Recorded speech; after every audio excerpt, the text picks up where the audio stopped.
Bismillahirrahmanirrahim. Assalamualaikum warahmatullahi wabarakatuh. Alhamdulillahilladzi arsala rasulahu bil huda wa dinil haqq liyudhhirahu 'ala dini kullih wa kafa billahi syahida. Asyhadu an la ilaha illallah wahdahu la syarika lah wa asyhadu anna Muhammadan 'abduhu wa rasuluhu la nabiyya wa la rasula ba'dah. Alhamdulillah, bagaimana kabarnya santri-santri kami yang ada di rumah? Mudah-mudahan tetap dalam lindungan Allah dan kesehatannya, sehingga kita semuanya bisa belajar walaupun pakai daring ya.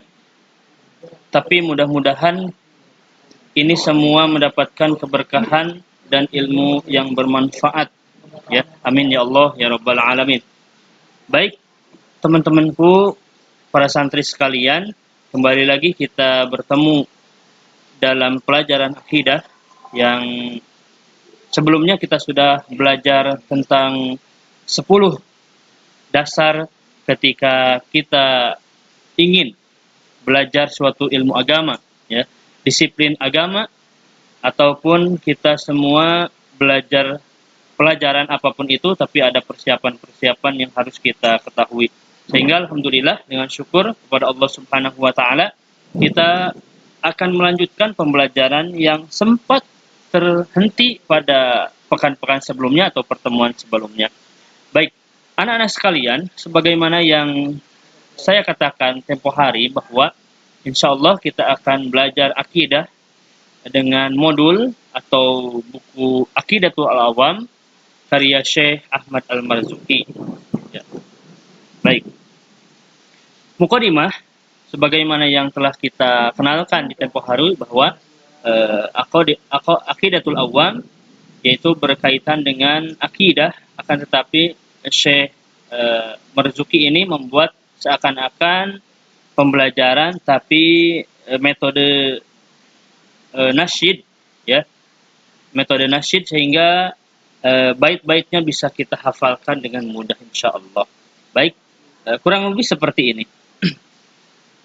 Abda'u bismillahi warrahmani wa birrahimi daimil ihsani falhamdulillahil qadimil awali al-akhiril baqi bila tahawuli thumma salatu wassalamu sarmada ala nabiyyi khairi man qad wahada wa alihi wa sahbihi wa man tabi' sabila dinil haqqi ghairu mubtadi. Nah, itu bait nasyid muqaddimah tentang Aqidatul Awam. Baiklah, kita buka agenda kita dengan sama-sama membaca al-basmalah. Bismillahirrahmanirrahim. Kita masuk ke pembahasan yang pertama, yaitu berkaitan dengan sifat Allah Subhanahu wa taala. Yang telah kita ketahui bahwa Allah memiliki sifat sebanyak 20 sifat yang sempurna ya, yang wajib kita ketahui bersama. Bait muqaddimah seperti ini kurang lebih. Wa ba'lu fa'lam biwujubil ma'rifah min wajibin lillahi 20 sifah. Wallahu mawjudun qadimun baqi mukhalifun lil khalqi bil itlaqi wa qa'imun ghani wa wahidun waha qadir muridun alimun bikulli syai' sami'ul basiru wal mutakalimu lahu sifatun sab'atun tantazimu faqurratun iradatun sam'un basar hayatun ilmu kalamun istamar wajaizun bifadlihi wa adlihi tarkun likulli mumkinin kafi'lihi. Ya, kurang lebih seperti itu teman-teman sekalian. Akan tetapi kita akan mulai ke pembahasan tentang sifat wajib bagi Allah Subhanahu wa taala. Tapi sebelum itu, ada hadis mengatakan bahwa tafakkaru fi khalqillah wa la tafakkaru fillah. Ya, yang artinya berfikirlah kamu tentang ciptaan Allah dan janganlah kamu berfikir tentang zat Allah. Maka dari itu, ya, kita wajib mengetahui sifat yang sempurna bagi Allah Subhanahu wa taala. Akan tetapi kita jangan sampai berfikir bagaimana zat Allah ya, berfikirlah tentang kekuasaan Allah yang maha besar. Yang pertama, sifat Allah ialah wujud, yang artinya ada. Lawan kata sifat wujud adalah adam, artinya tidak ada. Ya. Dalil akli mengatakan adanya semesta alam yang kita lihat cukup untuk dijadikan sebagai alasan bahwa Allah itu ada. Sebab tidak masuk akal seandainya ada sesuatu yang dibuat tanpa ada yang membuatnya. Ya. Dalil naklinya dari Al-Quran, surat Ar-Ra'd ayat 16, Allah mengatakan bahwa Qul man rabbus samawati wal ard qulillah. Qulillahu khaliqu kulli syai' wa huwal wahidul qahhar. Qul, katakanlah, siapakah Tuhan langit dan bumi? Ya. Qulillahu khaliqu kulli syai' wa huwal wahidul qahhar. Ialah Allah adalah pencipta segala sesuatu dan dialah Tuhan yang Maha Esa lagi Maha Perkasa.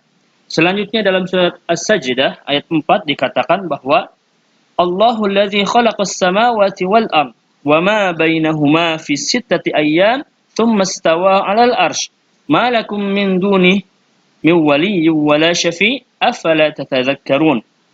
Yang artinya Allah lah yang menciptakan langit dan bumi dan apa yang ada di antara keduanya dalam 6 masa. Kemudian dia bersemayam di arsy. Tidak ada bagi kamu selain daripadanya seorang penolong dan tidak pula seorang pemberi syafaat. Maka apakah kamu tidak memperhatikan? Ya. Allah Subhanahu wa taala menciptakan langit. Ya. 7 lapis langit dan bumi, begitupun 7 lapis bumi. Maka itu adalah tanda-tanda kekuasaan bahwa Allah ada. Karena sekali lagi, dalil akli mengatakan, akal fikiran mengatakan bahwa tidak mungkin sesuatu ada tanpa ada yang menciptakannya. Contohnya, ya, kita semuanya punya gadget atau HP. Maka adanya HP pasti ada orang yang menciptakannya. Ya, maka sama dengan halnya bumi ataupun langit ataupun kita, bahwa kita ada, pasti ada Allah yang menciptakan kita menjadi ada. Ya, begitu. Selanjutnya teman-teman masuk ke sifat Allah yang kedua, yaitu qidam, terdahulu, ya, tak berawal. Lawannya adalah hudus, baru, yaitu ada awalnya. Ya. Dalil akli mengatakan bahwa seandainya Allah hudus, ada awalnya, pasti Allah membutuhkan yang menciptakan, dan itu mustahil bagi Allah Subhanahu wa taala. Dalil nakli mengatakan surat Al-Hadid ayat 3, A'udzubillahi minasyaitonirrajim, wal awwal wal akhir, bahwa dialah yang awal dan dia juga yang tiada akhir. Ya. Maka dari itu sekali lagi, bagaimana Allah Subhanahu wa taala, maka tidak mungkin bisa kita dipikirkan oleh akal kita, tapi bisa diyakini oleh hati kita. Ya. Selanjutnya, sifat Allah yang ketiga, baqo, kekal, ya, tidak ada akhirnya. Lawannya sifat fana, rusak atau musnah. Dalil akli mengatakan bahwa seandainya Allah fana, rusak atau tidak kekal, pasti Allah hudus. Ya. Dan itu mustahil bagi Allah Subhanahu wa taala. Dalil nakli mengatakan bahwa di dalam surat Ar-Rahman ayat 27 Allah mengatakan wa yabqa wajhu rabbika dzul jalali wal ikram, dan tetap kekal zat Tuhanmu yang mempunyai kebesaran dan kemuliaan. Ya. Itu adalah dalil-dalil ataupun ayat Al-Qur'an mengatakan bahwa Allah adalah yang maha kekal. Ya. Allah memiliki sifat baqa, dan mustahil Allah memiliki sifat fana atau rusak. Selanjutnya, mukhalafatul lil hawadis, berbeda dengan makhluknya. Lawan mukhalafatul lil hawadis adalah mumassalatu lil hawadis atau menyerupai makhluknya. Dalil akli mengatakan bahwa seandainya Allah mumassalah, menyerupai makhluk, maka Allah tidak ada bedanya dengan makhluk, ya, dan itu mustahil bagi Allah Subhanahu wa taala. Dalil nakli mengatakan di dalam surat Asy-Syura ayat 11, laisa kamitslihi syai'un wa huwas samiul basir. Tidak ada sesuatu pun yang serupa dengan dia, dengan Allah Subhanahu wa taala. Selanjutnya, qiyamuhu binafsih, berdiri dengan zatnya sendiri. Lawan katanya adalah ihtiyaj atau membutuhkan. Nah, dalil akli mengatakan bahwa seandainya Allah ihtiyaj, Allah membutuhkan sesuatu, Allah membutuhkan tempat atau pencipta, maka Allah sifat seperti warna putih misalkan, ya. Sifat putih, warna putih bisa terlihat warnanya menjadi putih, maka warna tersebut butuh tempat, ya. Apabila benda itu hilang, maka warna putih pun akan ikut hilang, dan itu mustahil bagi Allah Subhanahu wa taala. Karena sekali lagi Allah Maha besar. Allah memiliki sifat qiyamuhu binafsihi, berdiri zatnya, ya. Tidak membutuhkan sesuatu pun, ya. Allah mustahil memiliki sifat al-ihtiyaj atau membutuhkan. Dalil Naqli mengatakan dalam surat Al-Ankabut ayat 6, Allah berfirman, A'udzubillahi minasyaitonirrajim. Innallaha laghaniyun 'anil 'alamin. Al-Ankabut. Sesungguhnya Allah benar-benar maha kaya, tidak memerlukan sesuatu dari semesta alam. Beda dengan kita, ya. Kita membutuhkan makanan untuk bisa bertahan hidup, ya. Kita butuh air untuk menghilangkan rasa dahaga. Maka kita mustahil memiliki sifat qiyamuhu binafsihi. Kenapa? Karena kita butuh kepada barang-barang atau makhluk lain, ya. Sebagaimana yang kita ketahui bahwa manusia adalah makhluk sosial, ya. Makhluk sosial artinya makhluk yang membutuhkan satu sama lain, yang saling melengkapi satu sama lain. Maka kita memiliki sifat ihtiyaj, butuh kepada orang lain, ya. Contohnya misalkan kita belajar memakai internet, dan juga kita belajar memakai laptop misalkan, atau HP-nya di rumahnya masing-masing. Maka ketika barang-barang tersebut tidak ada, otomatis kita tidak bisa mengikuti pembelajaran. Maka dari itu kita butuh namanya alat, dan alat itu adalah handphone atau laptop atau barang-barang yang lainnya. Dan juga misalkan, ya, HP atau laptop bisa diakses ke internet ketika ada kuota.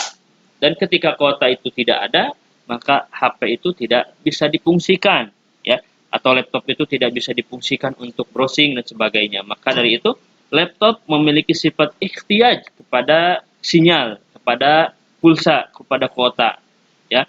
Akan tetapi sekali lagi bahwa Allah memiliki sifat qiyamuhu binafsihi, berdiri dengan zatnya sendiri, tidak membutuhkan hal-hal lain, ya, baik tempat ataupun barang-barang yang lainnya. Baik, kita lanjutkan. Sifat yang nomor 6 adalah wahdaniyat atau esa, tunggal. Lawannya ta'adud, lebih dari satu.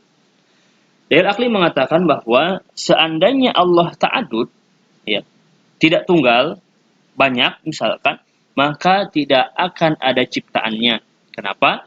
Karena apabila Allah ada dua, tentu mereka akan berbagi pendapat, dan itu mustahil. Maka tidak mungkin Allah ta'adud. Allah tidak mungkin memiliki sifat ta'adud atau lebih dari satu, ya. Ustaz beri contoh bahwa ketika di kelas ada ketua kelas tentunya, dan ketua kelas itu lebih dari satu, misalkan ada dua, maka ketika mengambil kebijakan berkaitan dengan misalkan jadwal kebersihan, dengan hal-hal lain berkaitan dengan kelas, maka pastinya, ya, kedua ketua kelas tersebut pasti berbeda pendapat, tidak mungkin sama, ya, beradu argumen misalkan. Maka dari itu kegiatan di kelas ataupun jadwal piket tersebut tidak akan bisa terrealisasi. Kenapa? Karena terus berbeda pendapat, dan satu sama lain saling berargumen, ingin menang sendiri. Tapi Allah Subhanahu wa taala sekali lagi memiliki sifat wahdaniyat atau esa, ya, dan tidak mustahil Allah memiliki sifat ta'adud. Contohnya adanya alam dunia, bumi, adanya kita, pasti adanya Allah yang Maha Esa. Ya. Ustaz beri contoh lagi bahwa misalkan di rumah ya ada dua orang tua, ibu dan ayah. Ya. Contohnya misalkan ibu ingin anaknya di pesantren, tapi bapak ataupun ayah tidak ingin anaknya di pesantren. Maka kedua orang tua tersebut saling beradu argumen siapa yang lebih menang misalkan, sehingga anaknya sekarang tidak ada di pesantren. Ya. Itulah contoh simple ya berkaitan dengan wahdaniyat. Dalil nakli mengatakan dalam surat Al-Ikhlas, ya kita semuanya sudah pada hafal insyaallah. A'udzubillahi minasyaitonirrajim. Bismillahirrahmanirrahim. Qul huwallahu ahad, Allahus samad, lam yalid wa lam yulad wa lam yakul lahu kufuwan ahad. Ya, artinya katakanlah dialah Allah yang Maha Esa. Allah adalah Tuhan yang bergantung kepadanya segala sesuatu. Dia tidak beranak dan tidak pula diperanakan. Dan dia dan Allah tidak ada seorang pun yang setara dengan dia, dengan Allah Subhanahu wa taala. Oleh karena itu, Allah Maha Esa, Allah tidak memiliki anak dan juga tidak diperanakan, ya. Dan sekali lagi, tidak ada sesuatu apapun yang setara dengan Allah Subhanahu wa taala. Allah Maha Besar. Berikut teman-teman sekalian, dan yang selanjutnya adalah sifat kudrat, berkuasa atas segala sesuatu. Lawan sifat kudrat adalah ajazu, lemah, tidak bisa berbuat apa-apa. Dalil akli mengatakan bahwa seandainya Allah ajazu, tidak bisa apa-apa, pasti tidak akan pernah ada ciptaannya, dan itu mustahil bagi Allah Subhanahu wa taala. Dalil akli mengatakan bahwa di dalam surat Al-Baqarah ayat 20 Allah berfirman, A'udzubillahi minasyaitonirrajim, Innallaha ala kulli syai'in qadir. Sesungguhnya Allah berkuasa atas segala sesuatu. Ya.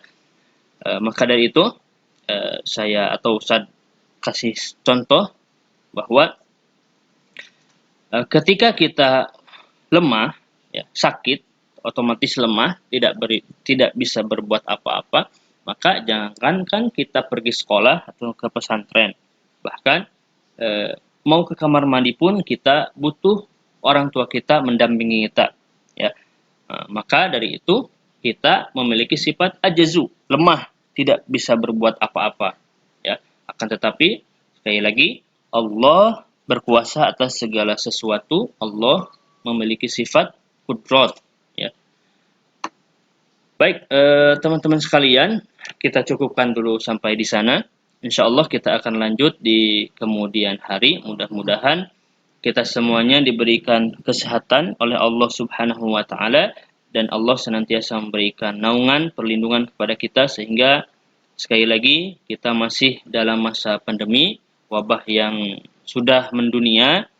Tetap jaga kesehatan walaupun di rumah masing-masing, dan tetap terus belajar walaupun di rumah, karena tidak ada kata terlambat, karena tidak ada kata selesai dalam belajar, ya. Dimanapun kita berada, terus semangat kita berbuat dan beramal soleh, tentunya terus membantu orang tua kita, sehingga mudah-mudahan keberkahan terus mengalir kepada kita semuanya.